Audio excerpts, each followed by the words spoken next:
Hello everyone, I am Dr. Ruchi Srivastav, Senior Gynecologist at Sharda Hospital. सभी महिलाएं एक stage ऐसा आता है उनकी लाइफ में जब वो माँ बनना चाहती हैं। जब वो माँ बनती हैं वो एक ऐसा एहसास है वही समझ सकती है उस दौरान। माँ के साथ बनते बनते उसकी काफ़ी सारी रिस्पॉन्सिबिलिटीज़ बढ़ जाती हैं। सबसे बड़ी रिस्पॉन्सिबिलिटी है उस बच्चे के लिए जिसको उसने जन्म दिया है।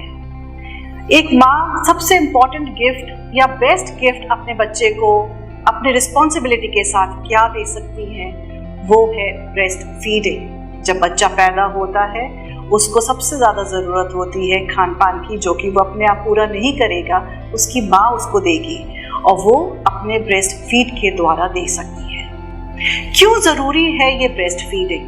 टॉप फीड्स भी तो आते हैं, बॉटल फीड्स भी आते हैं, गाय का दूध है, बफेलो मिल्क है।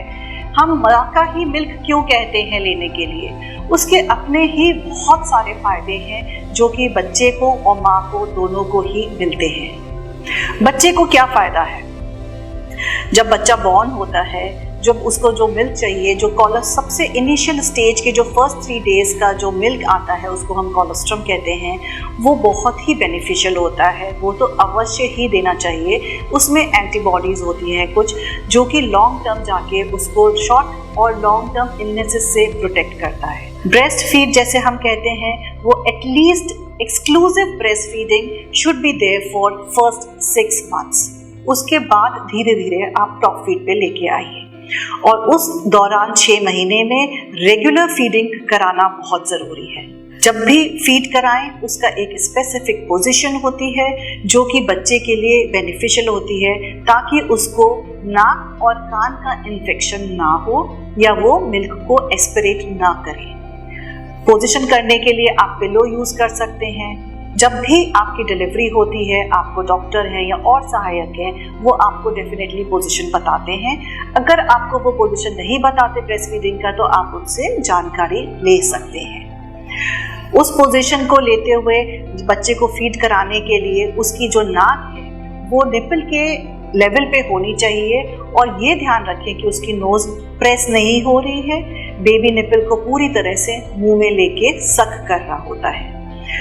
कभी कभी बेबी 10 मिनट्स, 5 मिनट्स और मे बी 15 मिनट्स तक फीड कर सकता है।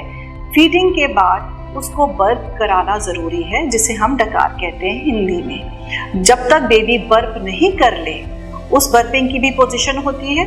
बर्प करने के बाद ही बच्चे को लिटाना चाहिए। अगर ऐसा नहीं होता, क्योंकि बेबी वापस से रिगर्जिटेट कर देता है मिल्क को और वापस अगर उसने इनहेल कर लिया तो एस्पिरेशन हो सकता है।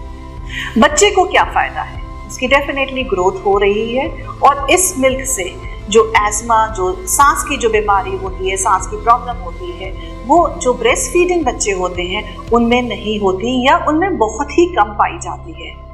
दूसरा, ये बच्चे एक्सेसिवली ओबीज नहीं होते। जो एक्स्ट्रा फैट हो जाता है वो इन बच्चों में नहीं होता।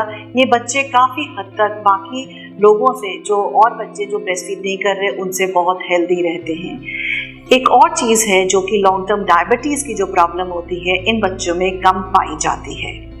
माँ का क्या फंक्शन है या माँ को क्या बेनिफिट हो रहा है इन सब चीज़ों से? डेफिनेटली एक बॉन्डिंग जो बच्चे के साथ बनती है वो तो अनसेट है। जो जब ब्रेस्ट फीड मदर कराती है वो बॉन्डिंग बच्चे के साथ उसको वही मदर एहसास करेगी जो करा सकती है। दूसरा, उसको ब्रेस्ट कैंसर, ओवेरियन कैंसर, जो कि most common of the common cancers in India है या वर्ल्ड वाइड भी है, वो काफ़ी हद तक कम हो जाते हैं या ना के बराबर होते हैं। जो ब्रेस्ट फीडिंग मदर्स होती हैं उनमें एक हार्मोन रिलीज होता है जिसे हम कहते हैं ऑक्सीटोसिन। ये ऑक्सीटोसिन एक बहुत ही यूजफुल हार्मोन है जो कि जस्ट प्रेगनेंसी के बाद सारी बॉडी में चेंजेस आते हैं। वैसे ही जो यूट्रस, जो गर्भ होता है माँ का, वो काफ़ी बड़ा हो जाता है, उसको श्रिंक करके प्री प्रेगनेंसी स्टेट में लाने के लिए काफ़ी सहायक होता है।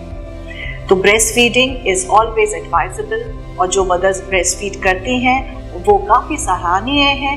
ये सिर्फ बेनिफिट बच्चे को नहीं, माँ को नहीं, ये सारे सोशल एनवायरनमेंट के लिए भी बहुत अच्छा रहता है। Thank you so much.